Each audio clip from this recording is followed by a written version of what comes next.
let's have a look at how we can factorise two brackets. So the first thing I want you to talk to you about is what are factors. So when I've got this expression up the top here, x plus 3 in one bracket times x plus 2 in the other bracket. There are two factors in this equation, and one factor is the first bracket, x plus 3, and the other factor is the second bracket, x plus 2. So those are my two factors, okay? And so when I talk about factorising, I want to go back and find these common factors. The other thing to know is we've got this general equation of a quadratic, and it talks about ax squared, where a is just the number in front of x squared, plus bx plus c. So what I want to be able to do is I need to separate this out, doing factorising into two different types, and it depends on this value of a. So we need to do one when the a value is equal to 1, and the other one when a does not equal 1.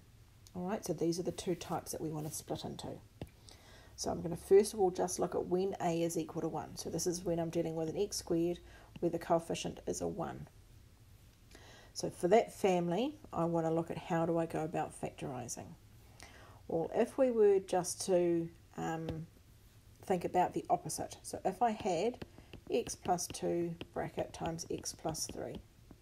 When we expand that out, because we're factorising the opposite, so expanding it out, x times x will give me x squared. X times 3 will give me, not equals, plus 3x. 2 times x gives me plus 2x. And 2 times 3 gives me, I've done it again, plus 6.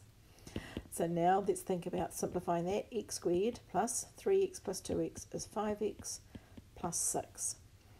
Now what I want you to do is I want you to think about that number 6. Where did that come from? That came from me multiplying 2 and 3 together. Yeah?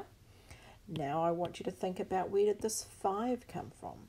That 5 came from a 3x plus a 2x, which is this 3x and this 2x here. So if I add the 2 and the 3 together, I get a value of 5. If I multiply 2 and 3 together, I get the value of 6. And this is the idea we want to use when we're undoing it, when we're factorising it. Okay? So I want you to think about what two numbers will multiply to give 6 and add to give 5. Okay? So think about the ways to get 6. 1 times 6 or 2 times 3. And that is going to give us 6.